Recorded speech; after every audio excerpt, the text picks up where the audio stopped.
Hello everyone. Artificial intelligence is the future of the world और artificial intelligence ही है जो हमारी आने वाली इकोनॉमी को ड्राइव करेगा। अब ऑटोमेटेड सिस्टम इंटेलिजेंस को अगर हम देखें, चाहे हम उसे रियलाइज कर रहे हो या ना कर रहे हो, ऐसी बहुत सारी चीजें हैं जो पहले ह्यूमंस के द्वारा की जाती थी, अब उसे किसी आर्टिफिशियल इंटेलिजेंस की मदद से मशीन के द्वारा, प्रोग्रामिंग के द्वारा बदल दिया गया है। लेकिन ये सिर्फ आर्टिफिशियल इंटेलिजेंस के गोल्डन इरा का मात्र शुरुआत है। आने वाले टाइम में हमें बहुत सारी ऐसी चीजें या देखने को मिलेंगी जो टोटली ऑटोमेटेड सिस्टम पे डिपेंडेंट होंगी। यही वजह है कि आर्टिफिशियल इंटेलिजेंस का मार्केट दुनिया के सबसे फास्टेस्ट ग्रोइंग मार्केट में से एक होगा। और अगर हम एसेंचर की रिपोर्ट को माने तो इंडिया में 2035 तक आर्टिफिशियल इंटेलिजेंस का मार्केट $957 बिलियन का हो जाएगा। और यही वजह है कि दुनिया की जो सबसे बड़ी कंपनियां हैं, जैसे कि गूगल, फेसबुक, माइक्रोसॉफ्ट, अमेजॉन, वो सभी कंपनियां अपने आर्टिफिशियल इंटेलिजेंस के रिसर्च और डेवलपमेंट पे सबसे ज़्यादा पैसा खर्च कर रही हैं।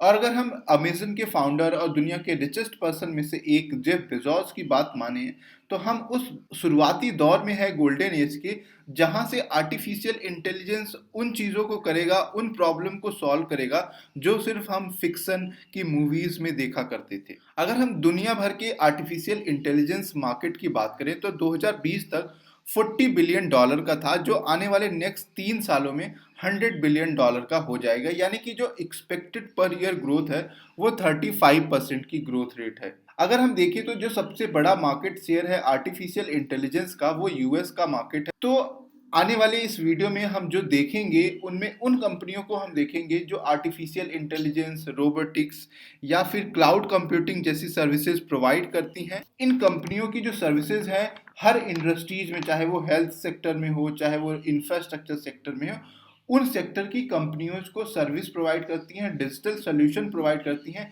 जिससे वो अपने काम को ऑटोमेटेड सिस्टम या प्रोग्रामिंग के जरिए कर सकें। इस वीडियो में ये भी देखेंगे क्योंकि नॉर्थ अमेरिका आर्टिफिशियल इंटेलिजेंस का सबसे बड़ा मार्केट है, तो ऐसी कौन सी कंपनियां हैं जो नॉर्थ अमेरिका में सबसे ज़्यादा सर्विसेज हैं या उसके क्लाइंट सबसे ज़्यादा नॉर्थ अमेरिका में हैं और उनके रिवेन्यू कितने आ रहे हैं। और अगर हम ग्रांड व्यू रिसर्च की बात करें तो नेक्स्ट 2027 तक, यानी कि 7 सालों में आर्टिफिशियल इंटेलिजेंस का मार्केट है वो 43% के कंपाउंडेड एनुअल ग्रोथ रेट के साथ ग्रो करेगा। और क्लाउड कंप्यूटिंग, जो कि इससे ही रिलेटेड इंडस्ट्री का है, वो 15% के कंपाउंडेड एनुअल ग्रोथ रेट के साथ ग्रो करेगा।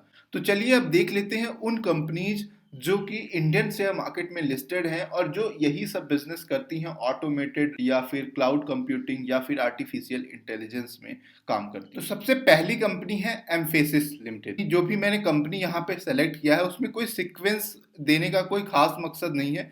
अब एम्फेसिस लिमिटेड का मैंने स्टॉक एनालिसिस 6 महीने पहले किया था, तब से वो स्टॉक ऑलमोस्ट डबल के करीब हो चुका है। तो आप इस वीडियो को जरूर देखें। जिस आधार पे मैंने एम्फेसिस लिमिटेड को एनालाइज किया है, आप रिमेनिंग कंपनियों को भी उसी बेसिस पे आप एनालाइज कर सकते हैं। एम्फेसिस की बात करें तो ये डिजिटल रोबोटिक्स में काम करता है, क्लाउड कंप्यूटिंग में काम करता है, एप्लीकेशन डेवलपमेंट, वेब डेवलपमेंट में भी ये कंपनियों को सर्विस प्रोवाइड करता है। और इसके प्रोवाइड की गई कंपनियों की इंडस्ट्री की बात करें तो वो बैंकिंग, इंश्योरेंस सेक्टर्स की कंपनियों को ये अपने सर्विसेज देता है। कंपनी के प्राइस टू अर्निंग रेशियो की बात करें तो 29 है। और ओवरऑल जो आईटी इंडस्ट्री या ये जिस इंडस्ट्री में काम कर रहा है उस इंडस्ट्री का भी प्राइस टू अर्निंग रेशियो 29.3 है।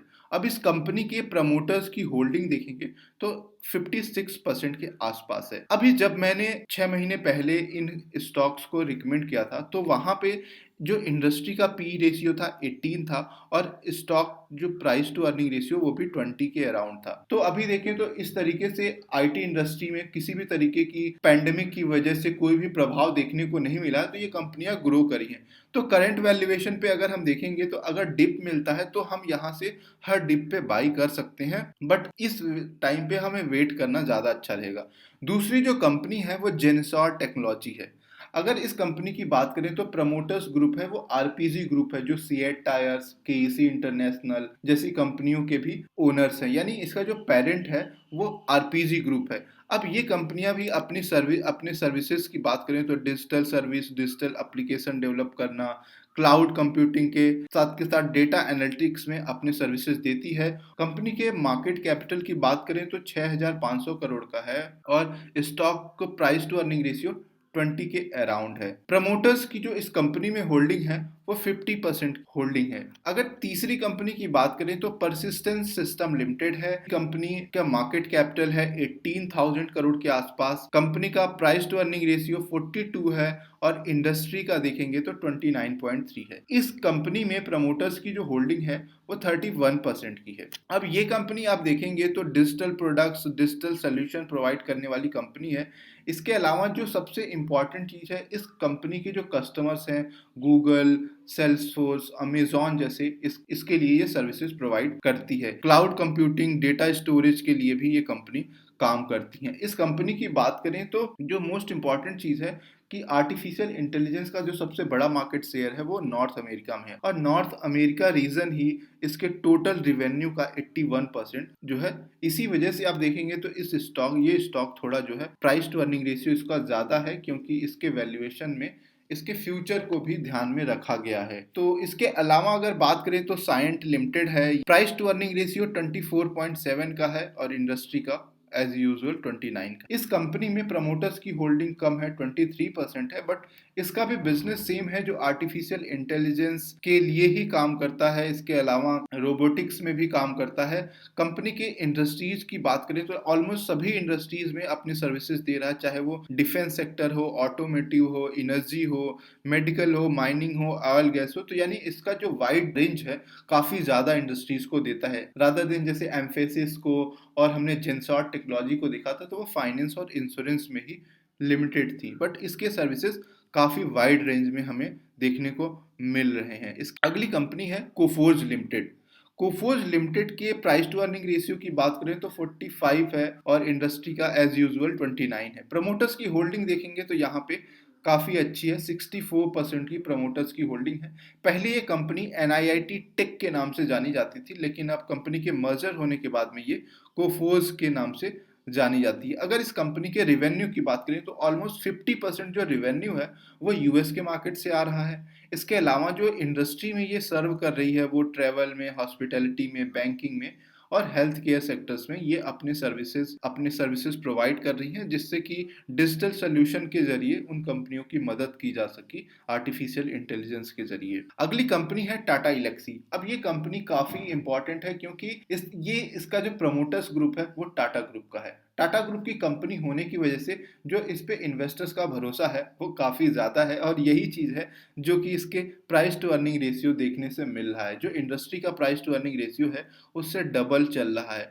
तो हमें किसी भी करेक्शन का वेट करना चाहिए, क्योंकि ये ना सिर्फ क्लाउड कंप्यूटिंग और आर्टिफिशियल इंटेलिजेंस में काम करती है बल्कि इसका जो बिजनेस है एनिमेशन स्टूडियो, मीडिया, इन सब वर्चुअल रियलिटी में भी काम करती है। कंपनी के मेजर रिवेन्यू की बात करें तो जो कम्युनिकेशन और ब्रॉडकास्ट, जैसे मैंने बताया कि एनिमेशन और डिजिटल स्टूडियो इन सब चीजों में काम करती है, तो वो 44% रिवेन्यू जो है इसी सेक्टर से आता है। इसके अलावा ट्रांसपोर्टेशन से 41% और मेडिकल और हेल्थ केयर इंडस्ट्री से 10% आता है। बाकी रिमेनिंग 4% अदर इंडस्ट्रीज से आता है। आठवीं कंपनी है हैप्पीएस्ट माइंड टेक्नोलॉजी लिमिटेड। अब इस कंपनी की शुरुआत 10 साल पहले ही हुई थी और ये कंपनी भी आर्टिफिशियल इंटेलिजेंस और आईटी कंपनी की। पहले इस कंपनी के फाउंडर्स की अगर मैं बात करूं तो विप्रो में काम कर चुके, माइंडट्री जैसे हाई पोजीशन पे काम कर चुके प्रमोटर्स के द्वारा स्टार्ट की गई ये कंपनी है। और इस कंपनी का देखें तो प्राइस टू अर्निंग सबसे ज्यादा है 80, सबसे ज्यादा अगर देखें तो इसी का है और करंट मार्केट प्राइस है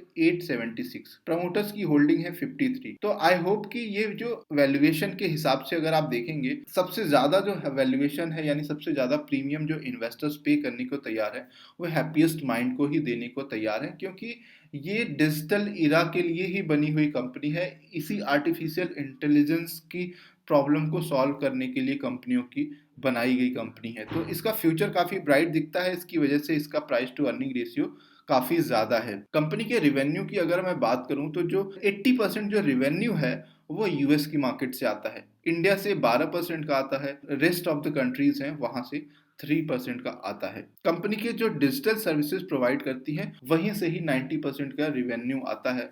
तो ये भी कंपनी का वैल्यूएशन आप देखेंगे तो काफ़ी ज़्यादा है। लेकिन जब भी कोई करेक्शन होता है तो इन 8 कंपनियों को आप एनालाइज करें खुद से, और जब भी कोई भी मौका मिलता है तो हर डिप पे बाई करते जाएं, क्योंकि आने वाले नेक्स्ट 5 to 10 ईयर्स में ये कंपनियां डेफिनेटली मल्टी बैगर्स होने वाली हैं जिस इंडस्ट्री में काम करती हैं, क्योंकि ये इंडस्ट्री का फ्यूचर बहुत ही ज़्यादा ब्राइट है। आई होप आपको ये वीडियो यूजफुल लगा होगा। अगर यूजफुल लगा है तो इस वीडियो को लाइक ज़रूर करें। Thank you for watching.